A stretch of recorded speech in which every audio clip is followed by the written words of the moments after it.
నమస్తే. Welcome to legend TV. ప్రస్తుతం నాతో పాటు పీఓడబ్ల్యూ సంజయ్ గారు ఉన్నారు. మాట్లాడే ప్రయత్నం చేద్దాం. లగచర్ల ఘటనకు సంబంధించి చాలా అనుమానాలు వ్యక్తం అవుతా ఉన్నాయి.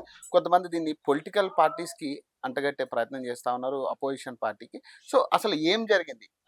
ఆమె అక్కడికెళ్ళాల్సిన పరిస్థితి ఏంటి? వాళ్ళ మీద కూడా దాడి చేసిన పరిస్థితి నిన్న కూడా మాట్లాడే ప్రయత్నం చేద్దాం. నమస్తే మేడం. నమస్తే. అంటే ప్రధానంగా అంటే నిన్న వెళ్ళాల్సి రావడానికి గల ప్రధాన కారణం ఏంటి మేడం? అంటే నిన్న అక్కడ గత 9 నెలలుగా ఫార్మాసిటీ గతంలో ఫార్మాసిటీ అన్నారు. ఇప్పుడు ప్రస్తుత ప్రభుత్వం ఫార్మాసిటీ అవును. అంటుంది. దానికి వ్యతిరేకంగా ప్రజలు ఆందోళన చేస్తున్నారు. అవి అప్పుడు అడపదడప మాకు ఇన్ఫర్మేషన్స్ ఇస్తున్నారు. అయితే ఎవరో ఒకళ్ళు ఇట్లాంటి వాటిల్లో ప్రజా సంఘాల్ని కలుద్దాం. రైతు స్వరాజ్య వేదిక, కనగంటి రవి వాళ్ళని కాంటాక్ట్ చేద్దాం. పౌర హక్కుల సంఘాలని కాంటాక్ట్ చేద్దామని ఎంతో కొంత బుద్ధిజీవులు ఉంటారు అన్ని ప్రాంతాల్లో. వాళ్ళు మాకు కాంటాక్ట్ చేస్తున్నారు. మేము ఇక్కడ దామగుండం, మూసి హ్మ్. వీటన్నిట్లలో ఇథనాల్, హ్మ్. దిలావర్పూర్ నిజ నిజ నిర్మల్ దగ్గర 10,000తో జరిగితే దానికి కూడా వెళ్ళొచ్చాం. సో, ఈ పనులలో ఉండి మేము ఆ ఊరికి వెళ్ళలేకపోయాం. రైట్. ఈ లోపల అక్కడ ఘర్షణ పెరిగింది. ప్రభుత్వానికి, ప్రజలకి రిఫ్ట్ లాగా స్టార్ట్ అయింది. దాంట్లో వీళ్ళు భూములు ఇవ్వాలని నోటిఫికేషన్లు ఇవ్వడం 2, 3 నెలలుగా నోటిఫికేషన్లు ఇవ్వడం, దండోరాలు చేయడం ఇది జరుగుతున్న టైంలో మరి ఏ రకంగా కలెక్టర్ అక్కడికి వెళ్లారు, వీళ్ళు పిలిచారని వాళ్ళంటారు. వాళ్ళే ఇవన్నీ ఈయన వచ్చారు, వాళ్ళే వెళ్లారు. ఏదున్నా కలెక్టర్ అమాయకుడు, తెలివిలేనోడో, తెలియనోడో కాదు. అవును. ఖచ్చితంగా ప్రజల్ని కన్విన్స్ చేద్దామనే ఉద్దేశంతోటే వెళ్ళి ఉంటాడు. హ్మ్. ఓకే. పరస్పర విరుద్ధమైనటువంటి స్టేట్మెంట్‌లొచ్చాయి. అంటే బయట మీడియాలో చూస్తేనే నన్నెవరు కొట్టలేదు, హ్మ్. దాడిగా మాట్లాడొద్దు అవును. అని కలెక్టర్ గారే ఇచ్చారు. అవును. ఇటు అధికార పక్షమేమో కొట్టారు, అందుకనే కేసులు పెట్టాం. అవును. కలెక్టర్‌ని కొట్టారు, కలెక్టర్‌ని నిర్బంధించారు. కలెక్టర్ మీద చేయి చేసుకుంటే తీవ్రమైన పరిణామాలుంటాయని వీళ్ళు అవును. మాట్లాడుతున్నారు. కాబట్టి మేము వెళ్ళడానికి కారణాలు ఇవన్నీ నేపథ్యం ఉంది. హ్మ్. కలెక్టర్ గారు నన్నెవరు కొట్టలేదంటే వీళ్ళేమో కొట్టారు. హ్మ్. కొట్టడమే కాదు, దౌర్జన్యం చేశారు, విధి నిర్వహణకు డైరెక్ట్ ఎస్పీయే అడ్డుపడ్డారు. ప్రెస్ మీట్‌లో ఆహ్, చెప్తున్నాడు గదా! కొట్టారని. ఎస్పీ స్టేట్మెంట్ ఇవ్వడము, వీళ్ళందరూ మాట్లాడడము అధికార పక్షం. దాంతో పోనీ అక్కడితో స్టేట్మెంట్‌లకి ఆగితే కూడా ఓకే అనుకోవచ్చు. హ్మ్. 80 మందిని అరెస్ట్ చేశారు. ఇంకా చాలా మంది అవును. ఉన్నారు. భయపడిన వాళ్ళు చుట్టాల దగ్గరికి అట్లా ఇట్లా బయటికెళ్ళి తల దాచుకుంటున్నారు. ఇప్పటికే 80 మందిని పెట్టారు. ఇది చాలదన్నట్టుగా ఇళ్లల్లో దూరి తలుపులు పగలగొట్టి పోలీసులొచ్చి తలుపులు కొడితే అందరు తీయాలని ఏం లేదు కదా! అవును. భయపడి తలుపులు తీయరు. వాటిని పగలగొట్టి ఆడవాళ్ళని గుంజి వాళ్ళని ఎట్లా పడితే అట్లా మాట్లాడి వాళ్ళు చెప్తున్నారు మా శరీరాలను తాకుతూ మా అవయవాలను ఎట్లా పడితే అట్లా తాకుతూ అవమానకరంగా ప్రవర్తించారని. అవి మాకు టెక్స్ట్ మెసేజ్‌లో ఆడియో రికార్డ్స్ పంపిస్తే, ఆ నేపథ్యంలో మాత్రమే ఓకే. మాకు వాళ్ళు ఫ్రైడే ఈవినింగ్ పంపారు. మేము సాటర్‌డే మా గ్రూప్స్‌లో పెట్టుకున్నాం. మాకు వుమెన్ అండ్ ట్రాన్స్‌జెండర్ జేఏసీ ఉంది. దాంట్లో పెట్టుకొని మేము సాటర్‌డే, సండే డిస్కస్ చేసుకొని జూమ్ మీటింగ్ పెట్టుకొని ఏం చేద్దాం? అక్కడ మహిళలు ఇట్లా చెప్తున్నారు. ప్రభుత్వం ఇలా మాట్లాడుతుంది. దీంట్లో రాజకీయ పార్టీలు రంగులు పులుముకొని వాళ్ళ వాళ్ళ ప్రయోజనాలు నెరవేర్చుకోవాలనుకుంటున్నారు గానీ, మధ్యలో ప్రజలు సఫరర్స్‌గా ఉన్నారు. ఇవన్నీ మేము వాళ్ళతో కూడా మాట్లాడినప్పుడు క్రాస్ చెక్ చేసుకున్నాం. ఈ మూవ్‌మెంట్ చేస్తుంది ఎవరు? జనరల్ పీపులా? టీఆర్ఎస్సా? అని కూడా అడిగాం. అంటే అసలు మేమంతా కాంగ్రెస్‌కి ఓట్లేసి, రేవంత్ అన్న గెలుపుని డీజేలు పెట్టుకొని 6 గంటలు, 8 గంటలు మేము సెలబ్రేట్ చేసుకున్నాం. మా అబ్బాయిలు, మా హ్మ్. అమ్మాయిలందరూ ఎగిరారు. మేము సంబరాలు చేసుకున్నాం రేవంత్ అన్నని గెలిపించుకొని అని వాళ్ళు చెప్పారు. అరే! ఇది రేవంత్ రెడ్డి గారి ఓట్లేసి గెలిపించామన్నోళ్ళు, ఈరోజు ఇంత గట్టిగా భూములు ఇవ్వము.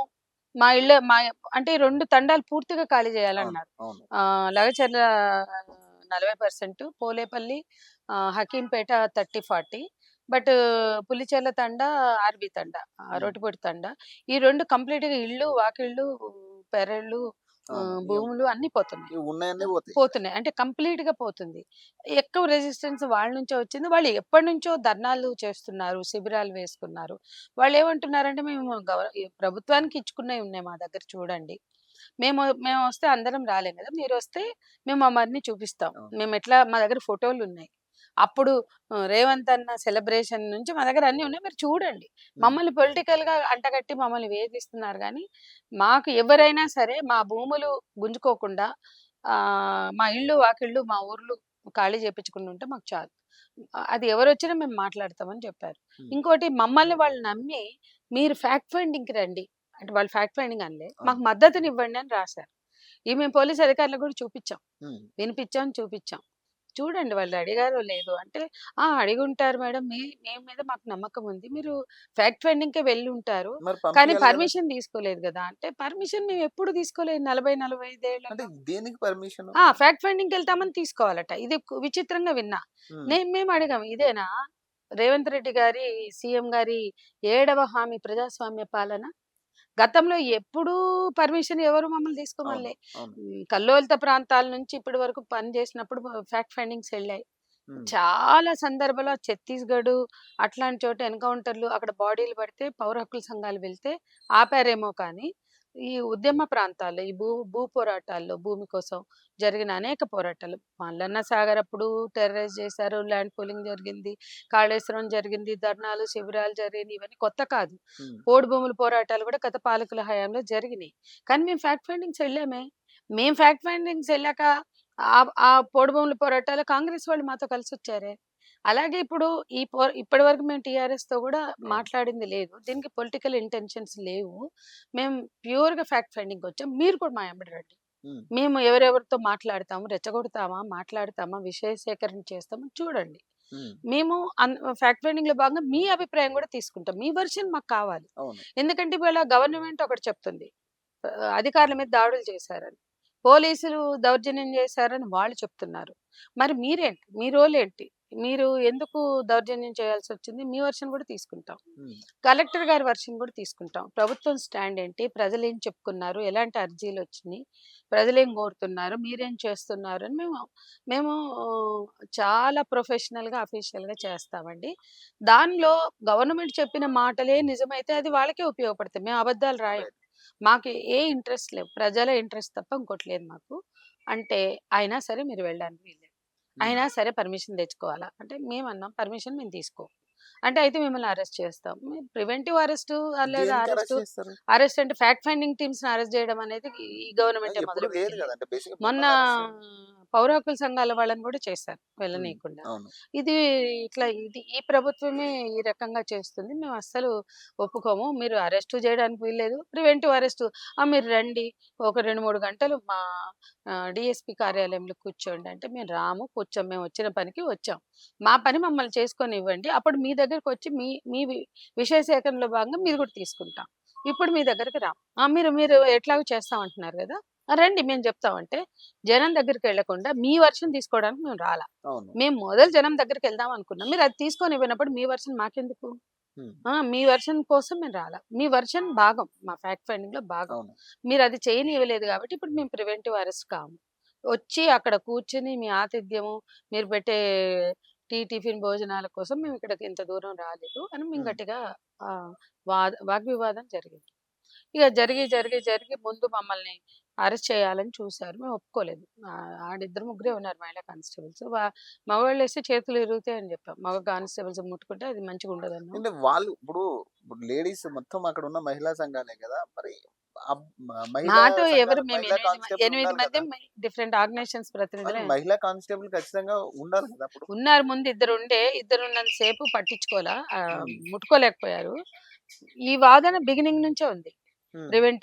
ప్రివెంటివ్ అరెస్ట్ అని స్టార్టింగ్ నుంచి నడుస్తోంది. హ్మ్. అంటే వాళ్ళ వాళ్ళ పర్పస్ ఒకటే మమ్మల్ని ఊర్లోకెళ్ళకుండా చేయడం. ఎన్ని ఎందుకంటే మాటలన్నా ఏమున్నా ఇప్పుడు చెప్తారు. మీ మీరంటే గౌరవం అంటారు. హ్మ్. మేము మిమ్మల్ని గౌరవిస్తున్నాం. మీతోటి మాకు తెలుసు. మేము చిన్నప్పటి నుంచి చూస్తున్నాం. మాకు మీరేంటో తెలుసు అంటారు. మాతో వాళ్ళు మర్యాదగానే మాట్లాడారు. మేము వాళ్ళతో మర్యాదగా మాట్లాడాము. ఒకళ్ళనొకళ్ళు తిట్టుకున్నది కూడా ఏం లేదు. కానీ మీరేమనుకుంటారంటే ఎందుకు ఎళ్ళనివ్వలేదు అనుకుంటారు అంటే అంటే మీ వాళ్ళు ఫ్యాక్ట్స్ తెలుసుకోకుండా ఉండాలని. మేము హ్మ్. ఇంతకన్నా ఎవరు చెప్పరు. మీరు నిన్నటి విజువల్స్ చూడండి. మీరు మాతో రండి. మేము జనం దగ్గర వాళ్ళేం చెప్తే అది సైలెంట్‌గా రాసుకొనొచ్చి మీ దగ్గర కూర్చొని మీయి గూడా తీసుకుంటాం. అంటే కూడా ఎందుకు పోనివ్వరు? వాళ్ళేమన్నారు? మీరక్కడికెళ్తే సిట్యుయేషన్ బాలేదు. మీకు రక్షణ మేము కల్పించలేము. మిమ్మల్ని కొడతారు జనం అన్నారు. అంటే హ్మ్. నేనన్నా కలెక్టర్‌ని కొట్టారు అని కాసేపు నిజం లేదు ఆయనే చెప్పాడు కొట్టలేదని. హ్మ్. కాసేపు అధికారులను కొట్టారు అంటే అధికారులు భూములు ఇవ్వమంటున్నారు. హ్మ్. భూములు గుంజుకుంటామంటున్నారు. హ్మ్. కాబట్టి వాళ్ళ మీద కోపం వచ్చుంటది. హ్మ్. మా మీద ఎవరికొస్తదండి? హ్మ్. మమ్మల్ని ఎవరు కొడతారండి? అని గూడా అన్నాం. మీకు మేము రక్షణ కల్పించాలంటే కష్టం మేము ఆ ఊర్లో ఆ మాబ్ మధ్య. మీ మీద ఏదైనా చేయబడినా గవర్నమెంట్ పరువు పోతుందంటే, ఇప్పుడు మీరేస్తున్నారు చెయ్యి. ఇక్కడ పోవట్లే, ఇక్కడ ఆపుతున్నారు, పోవట్లేదా గవర్నమెంట్ పరువు అట్లా కూడా అన్నాం. అక్కడ పోతే ఏమన్నా జరగొచ్చట, మా మీద ఎవరైనా చేయి వేయొచ్చా అంటే మేము దానికి బాధ్యత వహిస్తాం. ఉమ్, ఎందుకంటే ఊరోళ్ళు మమ్మల్ని పిలిచారు. అవును. 2 తండాల నుంచి వాళ్ళతో మాట్లాడుతున్నప్పుడు కూడా మేము వెయిట్ చేస్తున్నాం అక్క ఎప్పుడొస్తున్నారని మహిళలు మాకు కాల్ చేస్తున్నారు. ఉమ్, అవి కూడా మేము స్పీకర్ ఆన్ చేసి వినిపించాం. కాబట్టి మమ్మల్ని పిలిచిన వాళ్ళు మా మీద ఎవరు అవును. చేతులేస్తారు? అయితే మీరు రండి అంటున్నాం గదా! మీరు ఉండండి అంటే, మేము రాము. అక్కడ మేము గూడా హ్యాండిల్ చేయలేము. మేము రాము అంటే మేమన్నాం మీకు మేము రక్షణ కల్పిస్తాం అయితే. ఉమ్, మీకేం గాకుండా మేము చూసుకుంటాం. మీరు రండి పోలీసుల్ని. అన్నాము. ఎందుకంటే మిషన్ బాలేదంటున్నారు. ఉమ్, మీకేం గాకుండా మేము చూసుకుంటాం. మేము ప్రజల్ని ముందే కమిట్మెంట్ తీసుకుంటాం. ఇక్కడ ఎవరు ఘర్షణ పడొద్దు. పోలీసులు గూడా మేము తీసుకొస్తే వచ్చారు. కాబట్టి ఇక్కడ ఓన్లీ విషయ సేకరణకి సహకరించండి అని మేము అడుగుతాం.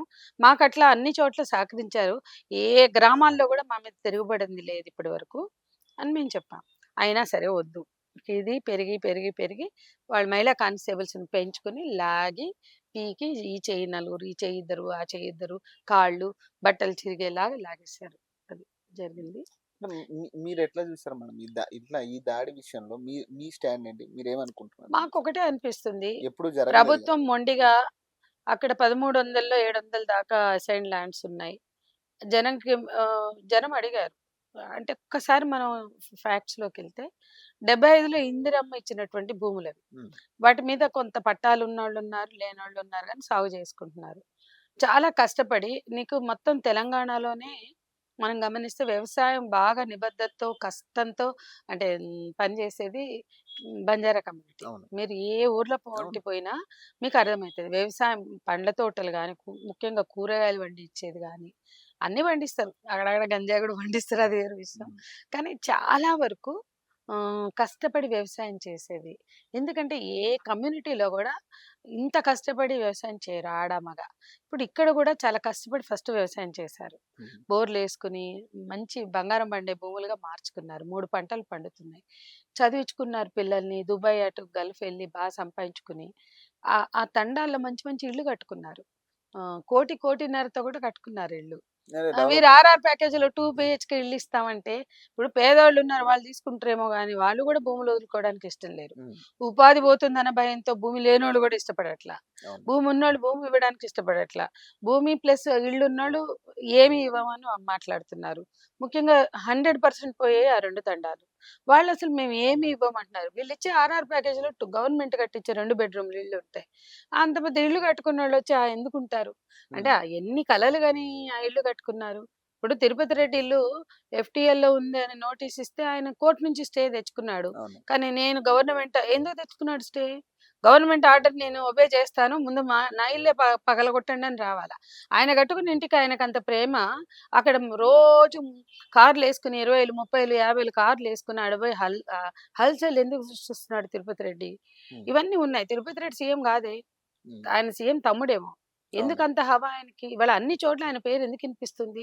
అక్కడ పోయి రేవంత్ రెడ్డి నాయకత్వం వర్ధిల్లాలి జిందాబాద్‌లు, తిరుపతి రెడ్డి నాయకత్వం జిందాబాద్‌లు అనే రాతలు గోడల మీద సడెన్‌గా ఎందుకు ప్రత్యక్షమవుతున్నాయి? ఉమ్, అసలు ఇవన్నీ తిరుపతి రెడ్డి దేనికోసం పేర్లు ఎందుకు జరుగుతున్నాయి? ఈ వినబడుతున్నాయి? మధ్య రాసిన రాతలట అవన్నీ. సో, ఉమ్, వాళ్ళందరూ ఏం చెప్తున్నారు? మేము 6 గంటలు, 8 గంటలు డీజేలు పెట్టి రేవంత్‌కి ఓట్లేసి గెలిపించుకొని సంబరాలు చేసుకున్నాం. మేము రేవంత్ రెడ్డి గారికి ఓట్లేసామని చెప్తున్నారు. అటువంటి ప్రజలు ఎందుకు ఇంత జులుం ప్రయోగిస్తున్నారు? ఇవాళ కేసులు ఆ ఇళ్ళ మీద మీరు చూడండి ఆ ఫోటోలు తీసుకోండి. అప్పుడు సెలబ్రేట్ చేసుకున్న వాళ్ళు. ఆ పిల్లలు ఇవాళ జైళ్ళలో ఉన్నారా? లేదా? ఆ నిజాలు మాకు చెప్తాం, చూపిస్తామని వాళ్ళు అంటుంటే మమ్మల్ని ఆపారు. మీరు తీసుకోండి ఆ నిజాలేంటో. ఉమ్, కాబట్టి ఇక్కడ పొలిటికల్ మోటివ్స్ ఉంది అధికార పక్షానికి. సరే ప్రతిపక్షం ఎప్పుడు కూడా ఇదే బీఆర్ఎస్ అధికారంలో ఉన్నప్పుడు కాంగ్రెస్ వాడుకుంది. ఇవాళ కాంగ్రెస్ అధికారంలో ఉంటే బీఆర్ఎస్ వాడుకుంటుందేమో. అది వాళ్ళ వాళ్ళ పొలిటికల్ పార్టీలకు సంబంధించి. కానీ కానీ ఇప్పుడు అరెస్టులు మాకు చేసిన వాళ్ళు. మాకు ఏ రాజకీయ పార్టీలతో ఏ రకమైన సంబంధం లేదు గదా! ఉమ్, మేము ప్రజల పక్షానుండి ఇన్నేళ్లు పనిచేసాం గదా! అవును. ఈ 10 ఏళ్ళు మీరు మాతో ఫెయిల్ అయ్యారు. అంటే కాంగ్రెస్ వాళ్ళు. అవును. ఏదో ఒక దశలో ఇష్యూ బేస్డ్ అవును. పొలిటికల్‌గా ప్రతిపక్షంగా ఉన్నప్పుడు. మేము వాళ్ళకి ఓట్లేసింది లేదు. వాళ్ళు మాతో ఉన్నది లేదు. కానీ ఒక ఉద్యమాల్లో ప్రభుత్వాల మీద ఒత్తిడి తెచ్చేటప్పుడు పోడు భూముల సమస్య కావచ్చు. అనేక సమస్యల మీద రేవంత్ రెడ్డి గారు కూడా మా వేదికల్ని పంచుకున్నారు. అంటే లెఫ్ట్ వేదికలు. అవును. మావి అంటే పీఓడబ్ల్యూ అని కాదు. మా వేదికలు అంటే లెఫ్ట్ వేదికలు. లెఫ్ట్ విప్లవ వామపక్ష పార్టీల వేదికలు ఎక్కలేదా రేవంత్ రెడ్డి ఎక్కింది. గారు ఎప్పుడు? ఎక్కింది. అవును. మరి అలాంటప్పుడు ఈ ఈ ఈ రోజు వరకు ఇంకా మేము బీఆర్ఎస్, బీజేపీ, కాంగ్రెస్‌తో ఎక్కడ ఐక్య కార్యాచరణలో లేము. కానీ ఇష్యూలు నడుస్తున్నప్పుడు జనంలోకి మమ్మల్ని పోకుండా ఆపే హక్కు వీళ్ళకి ఎక్కడుంది? విషయ సేకరణకు పోతామంటే మేము కలెక్టర్‌ది, పోలీసులు తీసుకుంటామంటే ఆపే హక్కు వీళ్ళకి లేదు. ఇది మొదటిసారి మాకు గూడా షాకింగ్ అనిపిచ్చింది. హ్మ్. కాబట్టి ఇక్కడ దీన్ని బట్టి జనం చెప్తున్న విషయాలు వాస్తవాలే అని నమ్మాల్సొస్తుంది. మేము తెలుసుకుందామని పోయినాం. మరి ఏడవ వాగ్దానం ప్రజాస్వామ్యబద్ధ పాలన అవును. అన్నారు గదా! ప్రజాపాలన. మరి అంత ఘోరంగా ప్రజాపాలన చేస్తామన్నోళ్ళు చేస్తారా?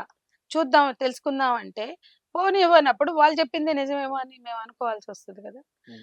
రెండోది బాగా టెర్రరైజ్ చేయడానికి ప్రయత్నిస్తున్నారు. బుల్డోజ్ చేస్తున్నారు. ల్యాండ్ పూలింగ్ చేయడం కోసం, భూసేకరణ, భూసేకరణ కోసం జబర్దస్త్ చేస్తున్నారు. భూసేకరణ కోసం, ల్యాండ్ పూలింగ్ కోసమే బాగా బుల్డోజ్ చేస్తున్నారు. బాగా టెర్రరైజ్ చేస్తున్నారు. బై హుక్ ఆర్ క్రుక్ కొడంగల్ నియోజకవర్గంలో కాసేపు ఇండస్ట్రియల్ పార్క్ అంటారు. అవును. అంతకుముందు ఫార్మాసిటీ అన్నారు, ఫార్మసెడ్జ్ అన్నారు. ఇప్పుడు ఇండస్ట్రియల్ పార్క్ అంటున్నారు. ఏ పేరు పెట్టినా అక్కడ మరి తమ నియోజకవర్గంలో చేయాలి అని వాళ్ళకుంటే ఉండొచ్చు. ప్రజల్ని కన్విన్స్ చేసుకొని మీ నియోజకవర్గంలో పంట భూములు లేని ప్రాంతాలేమైనా ఉన్నాయా? పడావు పడిన భూములున్నాయా? ఎక్కడ ప్రజలు సంసిద్ధత ఇస్తారు? అవన్నీ సర్వే చేసుకొని పెట్టుకోండి.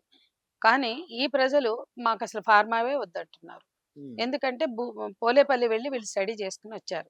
పోలేపల్లిలో భూములిచ్చిన కుటుంబాలతో మాట్లాడారు. అరవిందో అక్కడ చేసిన విధ్వంసం వీళ్ళు మాట్లాడుతున్నారు. వీళ్ళు వెళ్లి తెలుసుకొనొచ్చారు. ఇవన్నీ ఈ గొడవలకు ముందే జరిగాయి. వీళ్ళు హ్మ్. పోలేపల్లి వెళ్లి తెలుసుకొనొచ్చి, ఆ తర్వాతే టెంట్లేసుకున్నారు. హ్మ్. కాబట్టి ఇక్కడ ఎక్కడైనా ప్రజల భాగస్వామ్యంతో జరిగితే అభివృద్ధి. అవును. ప్రజల సమ్మతితో భూములు తీసుకొని, ప్రజల భాగస్వామ్యం కల్పిస్తూ, వాళ్ళకి అందులో ఉద్యోగాలు అటువంటి అంటే ప్యాకేజీల్లో వాళ్ళకి ఉద్యోగాల హామీలు, వాళ్ళ ఉపాధి భద్రత, ఉపాధి పోయే వాళ్ళకి, ఉద్యోగాలు పోయే వాళ్ళకి గూడా ఆల్టర్‌నేటివ్ చూపిచ్చాలి. అవును. ఈ ఈ ఇంటికి ఇల్లు, ఇంటి విలువను బట్టి మీరిచ్చే 2 బిహెచ్‌కేలు గాదు. హ్మ్. ఇంటి విలువని అసెస్ చేసి, ఇంటి విలువను బట్టి డబ్బు. హ్మ్. భూమికి భూమి. నష్టపరిహారం. డిస్‌ప్లేస్‌మెంట్‌కి నష్టపరిహారం. ఇవి ఆర్ఆర్ ప్యాకేజులు. హ్మ్. మీరు ప్రకటించలేదే. హ్మ్. ఇంకా ప్రకటించలేదే. ప్రకటించకుండానే ఎందుకు వాళ్ళ మీద అంత కానీ ఇంత దౌర్జన్యం? ఇష్యూ జరుగుతున్నా గూడా అధికార పార్టీ నుంచి ఎక్కడా గూడా అంటే ఒక నాయక్‌కి సంబంధించి ఆ సామాజిక వర్గం వాళ్ళు గాని ఎవరు రెస్పాండ్ అయినట్టుగా గూడా కనపడట్లేదు కదా! వస్తారేమో ఇంత చూడండి. విధ్వంసం ఎందుకంటే గవర్నమెంట్ ఏం చేస్తుంది? గవర్నమెంట్ మీద నమ్మకం గదా! గత ప్రభుత్వం నిర్బంధాలు, నియంతృత్వాలు చేసింది. ప్రజల్ని మాట్లాడే స్వేచ్ఛని హరించింది. ప్రజలకి కనీసమైన స్వేచ్ఛ లేకుండా చేసిందన్న కోపంతో వీళ్ళని తెచ్చుకున్నారు. ఇందులో చాలామంది ప్రజలు మాటలు వింటామని, ప్రజల హక్కుల్ని పరిరక్షిస్తామని మాట్లాడిన వాళ్ళే గదా! అంటే ఈ అవును. ప్రభుత్వంలో. రాహుల్ గాంధీ దేశమంతా రాజ్యాంగం పట్టుకొని తిరిగాడు గదా! హ్మ్. రాజ్యాంగాన్ని నేను నిలబెడతా, రాజ్యాంగ హామీలు ఆహ్, మేము పరిరక్షిస్తామని. కాబట్టి ఇంకా చూస్తున్నారు జనం. హ్మ్. ఇలాంటియి చేస్తే ఇప్పుడు ఎవరు వీళ్ళని రాజకీయాలు ఉపయోగించుకోక్కర్లా. వీళ్ళు చేసే పనులతో వీళ్ళే ఎక్స్‌పోజ్ అవుతున్నారు. నేను చెప్పాం. ఎన్నో ఆశలతో తెచ్చుకున్న రేవంత్ రెడ్డి గారి ప్రభుత్వానికి నష్టం జరుగుతుంది మీరిట్లా చేస్తే. మీరు రేవంత్ రెడ్డి ప్రభుత్వాన్ని బదనాం చేస్తున్నారని గూడా చెప్పాం మేము పోలీసుల్ని. హ్మ్. మాకు పైనుంచి ఆర్డర్స్ అంటారు. అరే! హ్మ్. మీరు ఆలోచన లేకుండా, తలకాయ లేకుండా ఇట్లా చేస్తే ఎన్నో హామీలిచ్చి వచ్చిన ప్రభుత్వం గత ప్రభుత్వాలు మేము గిట్లే మాట్లాడాం.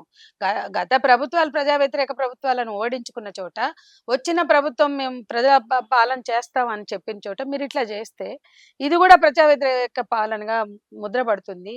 అంటే మీరు గవర్నమెంట్ పరువు తీయడానికే చేస్తున్నారా అని గూడా అడిగాం. ఇంకేం చెప్తామండి ఇంతకన్నా. హ్మ్. అయినా గూడా వాళ్ళు అయినా మేము పోనివ్వం. ఒకటే ఒకటి వాళ్ళకి తెలిసింది. అరిగిపోయిన రికార్డ్‌లాగా మీరు పోవద్దు. మేము పోనివ్వం. అంటే లగచర్ల మహిళలకు గాని మీ సపోర్ట్ ఎలా ఉండబోతుంది? నెక్స్ట్ మీ కార్యాచరణ ఏంటి? ఈ మేము ఇన్సిడెంట్ మీద? ఏమనుకుంటున్నామంటే ముందు ఫ్యాక్ట్ ఫైండింగ్ ఎట్లా అయినా మేము సేకరిస్తాం. ఏదో హ్మ్. ఒక రూపంలో. అక్కడ వాస్తవాలను బేస్ చేసుకొని ప్రజలు పోరాటానికి సిద్ధంగా ఉంటే ఎక్కడా గూడా మేం చేయమంటే వాళ్ళు పోరాడరు. వాళ్ళు పోరాటానికి సిద్ధమైతే వాళ్ళకి మద్దతుగా ఉంటాం. హ్మ్. ఇక్కడ ప్రభుత్వం చెప్పినట్టు అందరూ సిద్ధంగా ఉంటే పోరాటం జరగదు. హ్మ్. పోరాటం జరిగితే మా మీద కేసులు పెట్టినా, నిర్బంధాలు ప్రయోగించినా మేము మద్దతు ఇవ్వం. ఇవాళ ఊపా కేసుతో సహా అన్ని కేసులు ఉన్నాయి. అవును. అవి ప్రజా పోరాటాల్లోనే వచ్చాయి. ఇదైనా అంతే. హ్మ్. కేసులకో, ఇంకో దానికో ఆగం. ప్రభుత్వం ఆలోచించాలి. ప్రజాపక్షం వహిస్తామని వచ్చి, ప్రజాపాలన చేస్తామని చెప్పి, ఇట్లా కాదు చేయవలసిందనేది వాళ్ళు ఆలోచించాల్సినదే తప్ప, ప్రజలు పోరాటాలకు సిద్ధంగా ఉన్నంత కాలం వాళ్ళకి అండగా ఉంటాం, మద్దతుగా ఉంటాం. పోరాటాలకు సిద్ధం లేని చోట అక్కడ అన్యాయం జరుగుతుంటే, ఇప్పుడు డిస్‌ప్లేస్‌మెంట్ జరిగింది. కొన్ని చోట్ల అంగీకరించారు, ఏడుస్తున్నారు ఇవాళ. అవును. ఒక చైతన్యం ఉన్న సంస్థలుగా 40 ఏళ్లుగా మేము జిందాల్ ప్రాజెక్ట్‌ని వ్యతిరేకించాం, వేదాంతాన్ని వ్యతిరేకించాం, కళింగ నగర్‌లో పోస్కోని వ్యతిరేకించాం.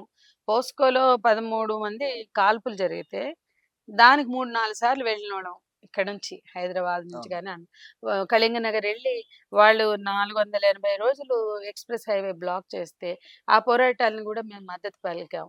జిందాల్ చేస్తే మా పీఓడబ్ల్యూ పెద్ద ఎత్తున కాళికా విగ్రహం పెట్టి గోతులు తవ్వడం మొదలుపెట్టారు. పెద్దగా దసరా టైంలో కాళికా విగ్రహం పెట్టి జిందాల్ వాడు దుర్గామాత. ఆహ్, తవ్వకాలు మొదలుపెట్టారు. ఆ విగ్రహాన్ని అందులోనేసి పూడ్చేసాం. హ్మ్. పూడ్చి ప్రజల కోపంతో బుల్డోజర్‌లు అవి గూడా తగలబెట్టారు. హ్మ్. మరి జిందాల్ వాడు వెనక్కి వెళ్ళిపోయే వరకు చేశాం గదా! హ్మ్. ఆ! సో, వేదాంత ఇది కూడా అదే వేదాంత విధంగా ఉందా? వేదాంతాలో ఆఖరికి తమ ప్రభుత్వంలో ఉన్న రాహుల్ గాంధీ వేదాంతాన్ని వెనక్కి తీసుకోవడానికి ప్ర ఒరిస్సాలో ప్రజలు చెప్పాక, ఆహ్, ప్రజల మనోభావాలు తెలుసుకున్నాక దాన్ని రద్దు చేపిచ్చినాడు గదా! తన సొంత మంత్రి, తన సొంత పార్టీలో వాళ్ళ యూపీఏ ప్రభుత్వంలో ఉన్న చిదంబరం సంబంధించిన వేదాంతాలో కూడా హ్మ్. ఒక స్టాండ్ ఆనాడు రాహుల్ గాంధీ తీసుకున్నారు గదా! కాంగ్రెస్ ప్రభుత్వంలో. హ్మ్. అంటే ఆ పోరాటాలన్నిట్లలో ఉన్నట్టుగానే అంటే ఇతర రాష్ట్రాలే కాదు, మన రాష్ట్రంలో జిందాల్ గాని, అనేక పోరాటాల్లోనూ అరెస్ట్‌లయ్యాం, జైళ్ళకెళ్ళాం. మా పీఓడబ్ల్యూ కార్యకర్తలు జిందాల్‌కి వ్యతిరేకంగా జరిగిన పోరాటంలో జైళ్ళకి కూడా వెళ్లారు. హ్మ్. ఇక్కడ కూడా నిన్న మా స్థానిక నాయకురాలు వికారాబాద్‌కు చెందిన గీతని పోలీసులొచ్చి "గీత ఎక్కడ? గీత ఎక్కడన్నారు?" అంటే మాలో ఉందని. అంటే ఈ ఇన్ఫర్మేషన్ ఎట్లా ఎళ్ళింది వాళ్ళకి? ఫోన్స్ ట్రాక్ చేస్తుండొచ్చు. ఇంకేదైనా గావచ్చు. హ్మ్. లోకల్ వాళ్ళని ఫాలో అయ్యి రావచ్చు. హ్మ్. మేము మీడియా గూడా లేకుండానే వెళ్ళాం. 2 కార్లలో 8 మంది అవును. వెళ్తున్నాం మహిళలు. వాళ్ళు ఆపారు. ఎక్కడికెళ్తున్నారంటే మేము చెప్పాం. లగచర్ల వెళ్తున్నాం. మేము చెప్పాం పులిచెర్లకుంట, ఆర్బితండి. ఎందుకంటే వాళ్ళు మమ్మల్ని ఆపి మమ్మల్ని గుర్తుపట్టే వాళ్ళే గదా! అవును. అబద్ధాలు చెప్పి ఎళ్ళాల్సిన అవసరం అవును. మాకేంటి? మేము కరెక్ట్‌గానే జెప్పాం. రైట్. ఇంకోలాగా ఎళ్ళాలంటే డొంక దారులేసుకొని బండ్ల మీద ముసుగులేసుకొని ఎళ్ళగలం. రైట్. అట్లా కాదు గదా! మేము అఫీషియల్‌గా వెళ్ళాలి.